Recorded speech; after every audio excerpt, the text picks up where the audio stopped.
Picture yourself in the heart of ancient Japan, standing before a majestic pagoda, its elegant tiers soaring into the sky like a melody frozen in wood. The scent of cedar mingles with the chime of temple bells, and each curve of the eaves whispers secrets of monks, artisans, and emperors who crafted these towers to defy earthquakes and time. Welcome to the spellbinding story of Japanese pagodas, architectural marvels that blend spirituality, ingenuity, and beauty into icons of resilience. Our journey begins not in Japan, but in India, where the pagoda's story has its deepest roots. The word pagoda comes from the Sanskrit bhagavan, meaning blessed or sacred, linked to the stupa, a dome-shaped structure built to house Buddhist relics.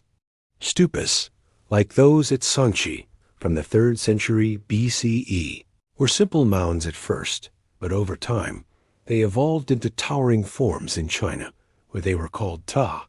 These Chinese pagodas, often multi-tiered and made of wood or brick, were designed to honor Buddhist teachings and relics. When Buddhism reached Japan in the 6th century CE via Korea, it brought with it the architectural blueprint for pagodas, forever changing Japan's skyline. The year is 552 CE, and Japan's Asuka period is dawning. According to tradition, the Korean kingdom of Baekje sends a Buddhist statue and scriptures to the Japanese court, sparking a cultural revolution. Prince Shotoku, a fervent Buddhist, champions the new religion, and by the late 6th century, Japan's first pagodas appear at temples like Asuka-dera and Horyu-ji in Nara. These early pagodas were direct imports of Chinese and Korean designs. Square bases, multiple tiers, and tiled roofs with upturned eaves. But Japan's artisans quickly began adapting them to local needs, blending foreign influences with native craftsmanship. Fun fact, Horyu-ji's 5-story pagoda, built around 607 CE, is one of the world's oldest surviving wooden structures, still standing after 1,400 years. How's that for timeless engineering? Let's picture Horyu-ji's pagoda, a 5-story tower, each tier smaller than the one below, crowned with a soaring spire called a sorin. The wooden framework, painted in red and white, gleams under the sun, while inside, sacred relics are enshrined, connecting the earthly to the divine.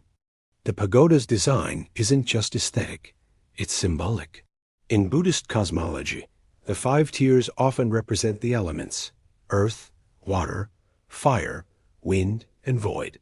The sorin spire, with its 9 rings, symbolizes the path to enlightenment, reaching toward the heavens. For early Japanese Buddhists, pagodas weren't just buildings. They were cosmic maps, guiding worshippers towards spiritual awakening. But building pagodas in Japan wasn't easy. Unlike China's stone-heavy architecture, Japan favored wood, abundant in its forests, but vulnerable to fire and earthquakes. This is where Japanese ingenuity shines. Pagoda builders developed a unique structural system called shinbashira, a central wooden pillar that acts like a spine, allowing the tower to flex during quakes. Picture it like a giant, elegant shock absorber. The shinbashira at Yakushiji's pagoda in Nara, for example, is a massive cedar trunk, suspended from the top and not fixed to the ground, letting it sway to absorb seismic shocks. This technique, combined with interlocking wooden joints that move without nails, makes pagodas some of the most earthquake-resistant traditional structures in the world. Mind-blowing fact: during the 2011 Tohoku earthquake, many ancient pagodas stood firm while modern buildings crumbled. Let's step into the Nara period, when Japan's capital was a hub of Buddhist learning and architecture. Pagodas became central to temple complexes, paired with kondo to create sacred spaces.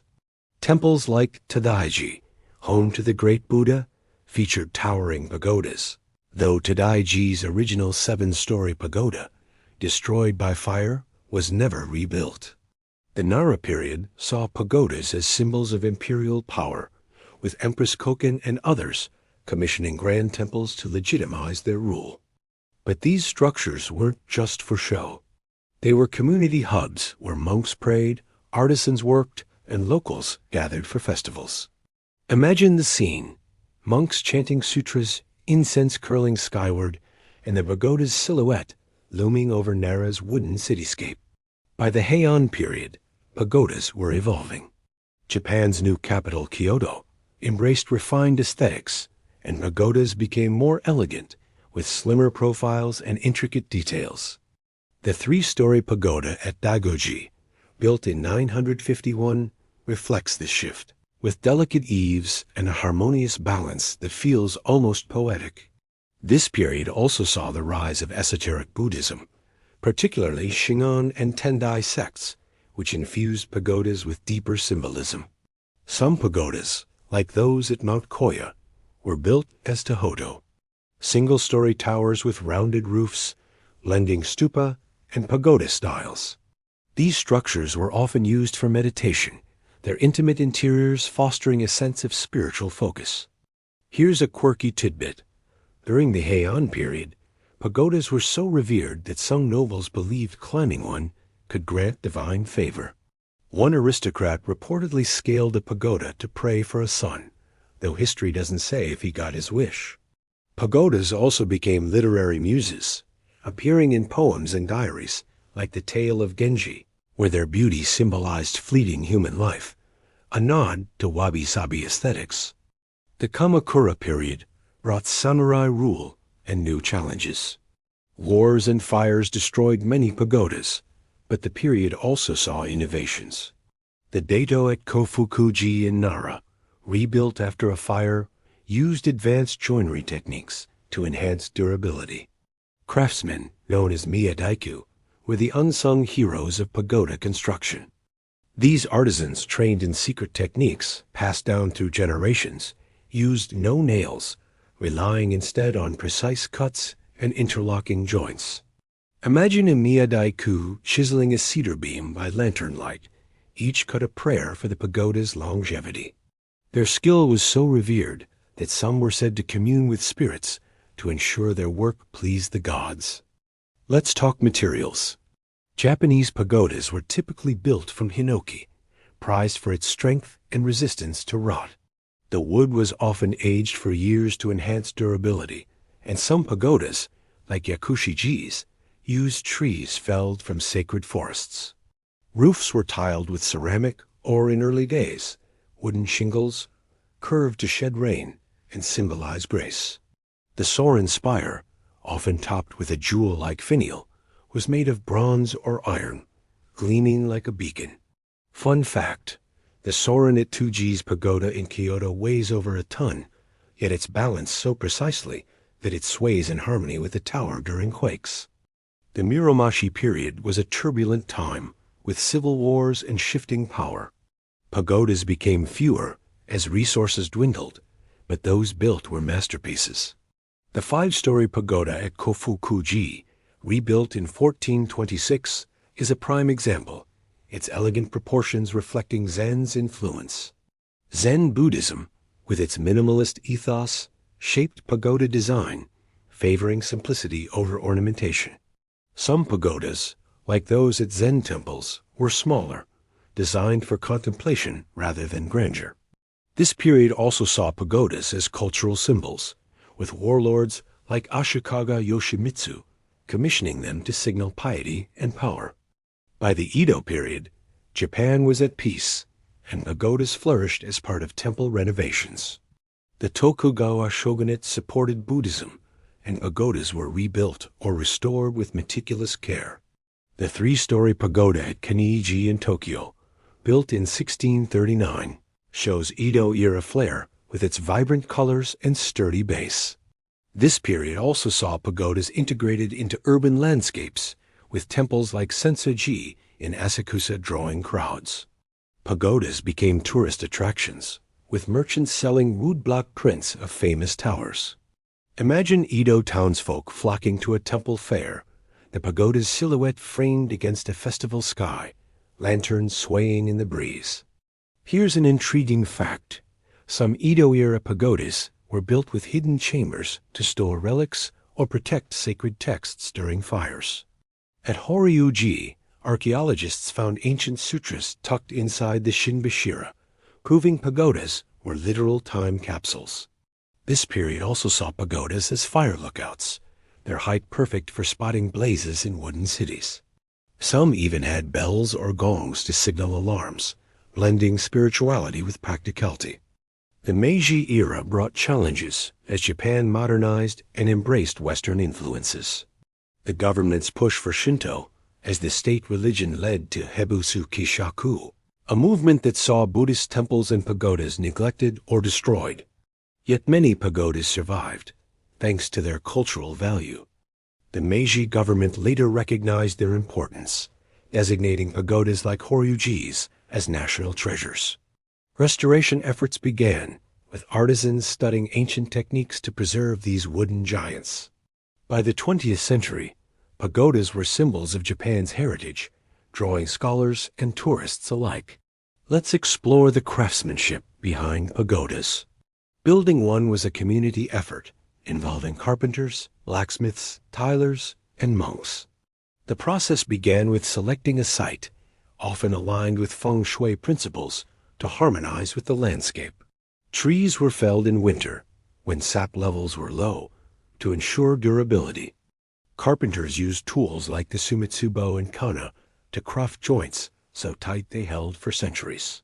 Roofs were layered with thousands of tiles, each hand-fired, while the soren was forged by metalworkers who imbued it with spiritual significance.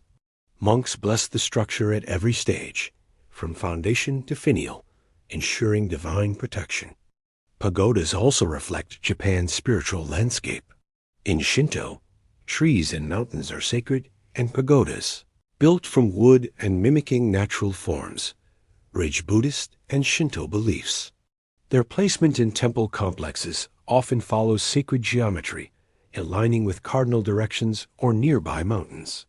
The pagoda at its united Zero-Mizukushima Shrine, a UNESCO World Heritage Site, stands partly in water, its reflection symbolizing the boundary between earthly and divine realms. This fusion of faiths makes pagodas uniquely Japanese, despite their foreign origins. In the modern era, pagodas remain cultural icons.